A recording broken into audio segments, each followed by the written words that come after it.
तर मूव्हीचं नाव आहे इट्स स्टेन द सॅन्स रेड. याचा अर्थ मातीवरती रक्ताचे लाल डाग असणे किंवा माती लाल होणे. तर सुरुवातीला दाखवलेलं आहे की सर्व लोक झॉम्बीमध्ये ट्रान्सफर होत आहेत, म्हणजे सर्व झॉम्बी होत आहेत.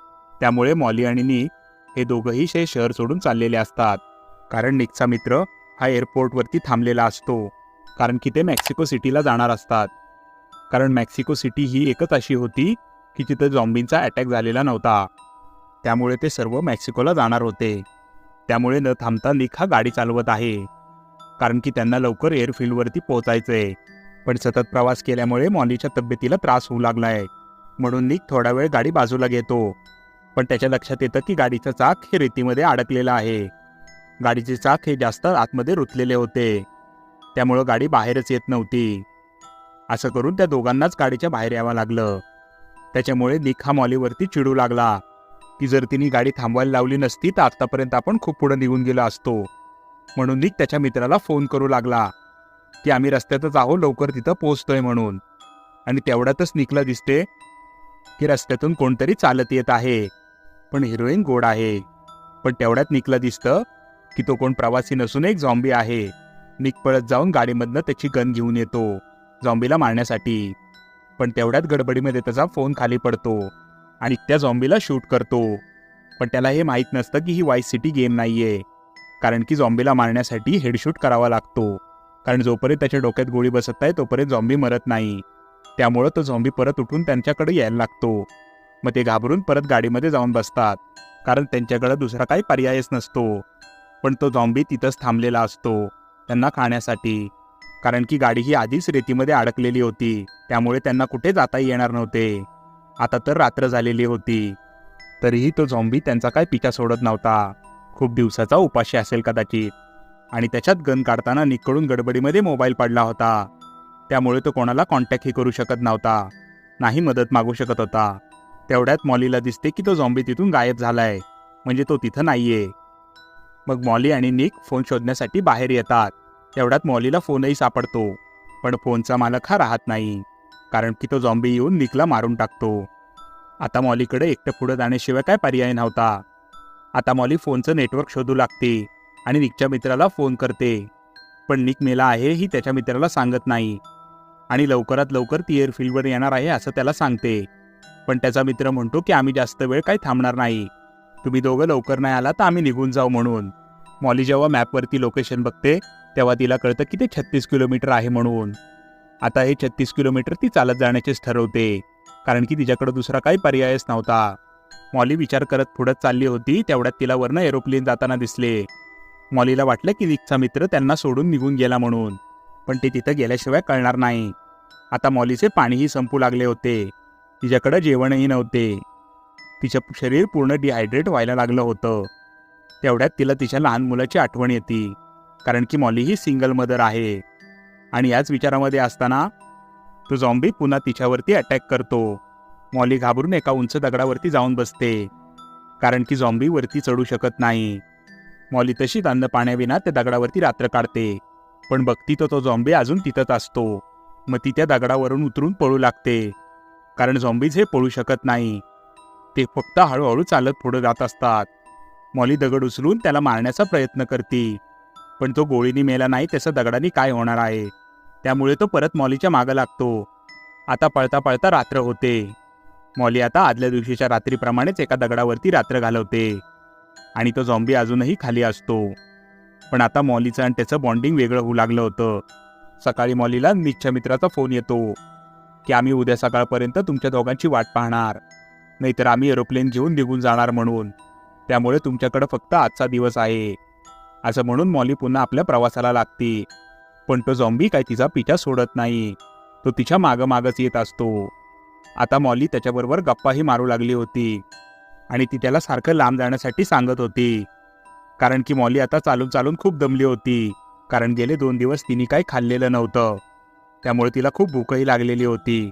त्याचबरोबर पाणी पिलं नसल्यामुळे तिचं शरीर पूर्ण डिहायड्रेट झालेलं होतं. आता ती त्याच्यावरती चिडू लागली, पण तेवढ्यात तिला चक्कर आल्यासारखं झालं. तेवढ्यात तिने पाहिलं एक रेतीचं वादळ त्यांच्या जवळ येत आहे. त्या रेतीच्या वादळामध्ये झॉम्बी पूर्ण दबून गेली, पण मॉली पळाल्यामुळं पुढे जाऊन ती वाचली. तेवढ्यात तिला लांबनं एक गाडी येताना दिसली. ती त्या गाडीला आवाज दिला. तेवढ्यात ती गाडी थांबली. त्या गाडीमधून दोघं जण बाहेर आले. त्यांनी मॉलीला जेवण आणि पाणी दिले आणि तिला इथं काय करते म्हणून विचारले. त्यावेळी मॉली म्हणाली की मी एअरफील्डवरती चाललेली आहे. तर त्यावेळी तेही एअरफील्डवर चालले असल्याचे त्यांनी सांगितले. त्यामुळं मॉली त्यांच्याबरोबर गाडीमध्ये बसली. तेवढ्यात रस्त्यावरती खूप छोटी छोटी दगडी होती. त्यामुळे ते साफ करण्यासाठी खाली उतरले. तिला डॅशबोर्डवरती फोटो दिसला. त्यामधल्या लहान मुलाची कॅप त्या दुसऱ्या व्यक्तीने घातलेली होती आणि त्याचप्रमाणे मागच्या बाजूला काही रक्ताचे शिंतोडेही होते. त्यामुळं मॉलीला लक्षात आलं की हे चोर आहेत म्हणून, कारण एका अर्थाने ते तिच्यासाठी पण डोक्याचे होते, तिच्या जीवाच्या आणि तिच्या. म्हणून ती गाडीतनं उतरून पळण्याचा प्रयत्न करू लागते. पण सगळ्या गोष्टी आता असफल ठरतात, कारण की आता ते तिच्याबरोबर तेच करणार होते जे एकट्या मुलीबरोबर करतात ते. तर अशावेळी तिला कोण वाचवणार? तर तिला वाचवणार हा झॉम्बी. आणि ज्यावेळी ते मॉलीवरती अतिप्रसंग करण्याचा प्रयत्न करत असतात तेव्हा तो झॉम्बी येऊन त्यामधल्या एकाला चावतो आणि मॉलीची सुटका करतो. आणि ते पाहून दुसरा तर गाडी घेऊन पळूनच जातो. बरं झाले. आता सांगा कोण वाईट आहे, माणूस की झॉम्बी? त्याच विचारामध्ये मॉली तिथं खाली पडलेली असते. तेवढ्यात ती बघते की झॉम्बी तो तिच्या जवळ येत आहे. एका अर्थाने तो मॉलीचं प्रोटेक्शनच करत होता, म्हणजे तिला संरक्षण देत होता. आता मॉलीला त्याच्याकडे बघून भीती वाटत नव्हती, तर ती चालता चालता त्याच्याशी गप्पा मारत होती. आता मगाशी गाडी पळवून नेत असताना त्यातनं एक बॉक्स पडला होता. त्याच्यामध्ये पाणी, अन्न आणि एक प्रकारची राफ्ट होती. मग त्या राफ्टचा आता ती काय वापर करणार? म्हणून त्या झॉम्बीला ती त्या राफ्टचा ड्रायव्हर बनवते आणि तो झॉम्बीही ती राफ्ट ओढत ओढत तिच्या मागं चाललेला असतो. आता त्या दोघांमध्ये चांगलं बॉन्डिंग झालेलं होतं. आता मॉली त्याला आपली कहाणी सांगू लागली. मॉलीनी सांगितलं की ती एक सिंगल मदर आहे. तिला नशा करण्याची खूप सवय होती, त्यामुळे ती त्या मुलाला सांभाळू शकली नाही आणि त्या कारणामुळे मॉलीच्या मोठ्या बहिणींनी त्याच्या मुलाचा सांभाळ केला आणि आताही तो तिच्याकडेच आहे. असं म्हणत ती त्याच्या जवळ गेली आणि झॉम्बीशी अजून जवळ जाऊन गप्पा मारायला लागली. ती आता त्याला ट्रेन करू लागली होती आणि तो झॉम्बीही आता तिचं ऐकू लागला होता. तो तिच्यावरती अटॅक करत नव्हता. आता तो मॉलीच्या बरोबरच चालत होता, कारण की मॉलीला आता त्याच्यापासून काही धोका नव्हता. मॉली आता मेन हायवेवरती आली होती, म्हणजे तिच्या डेस्टिनेशनच्या एकदम जवळ. तेवढ्यात तिथनं आर्मीचा एक ताफा जाऊ लागतो. आता मॉली लपून बसते, कारण मिलिटरीला जर झॉम्बी दिसली तर ते त्याला मारून टाकतील. तेवढ्यात एका गाडीचं लक्ष मॉलीवरती जातं आणि त्या मॉलीला इन्फेक्टेड आहेत का ते म्हणून विचारतात. पण मॉली सांगते की मी चांगली आहे, मला मारू नका म्हणून. तेवढाच झॉम्बी बाहेर येतो आणि तो आर्मीवरती अटॅक करणार असतो. मॉली त्यांच्यामध्ये येते, तरीही आर्मी त्याला पायावरती गोळी मारून निघून जातात. त्यांना वाटतं की कदाचित हे हजबंड वाईफ आहेत, त्यामुळे यांचं बॉन्डिंग चांगलं आहे.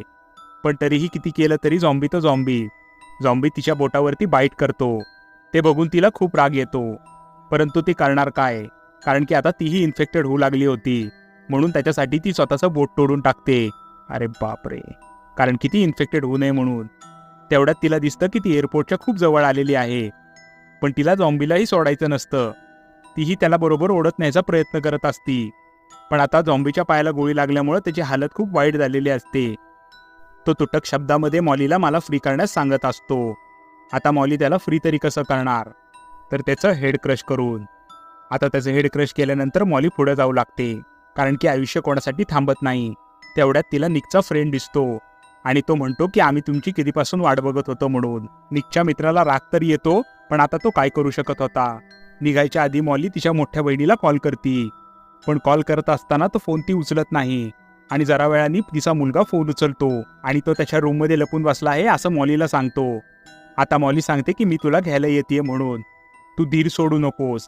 असं म्हणून मॉली मेक्सिकोला जाण्याचा प्लॅन कॅन्सल करते आणि पुन्हा ती सिटीकडे निघू लागती, कारण की आता तिच्याकडे कार होती, पण कारला चावीच नव्हती. म्हणून चावी शोधण्यासाठी जेव्हा ती आतमध्ये जाते तर तेव्हा तिला कळतं की निकच्या मित्राने कोणाला तरी मारलेलं आहे. त्याचीच गाडी बाहेर उभी आहे, पण ती वेळ न गवसता सिटीकडे पुन्हा जाऊ लागते आणि ती बघते की सिटीमध्ये पूर्ण धुमाकूळ घातलेला आहे झॉम्बींनी. एक शॉवल घेऊन ती बहिणीच्या घरामध्ये जाते आणि आपल्या मुलाला आवाज देऊ लागते. तिला कळतं की आता आपली बहीण या जगात नाहीये.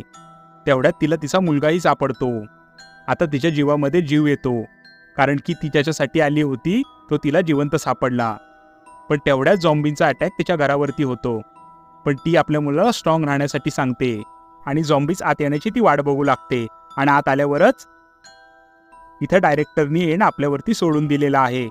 कारण निक बरोबर जेव्हा मॉली निघाली होती प्रवासाला, तेव्हापासून त्या झॉम्बीपर्यंतचा तो प्रवास हा तिला शिकण्यासारखा होता.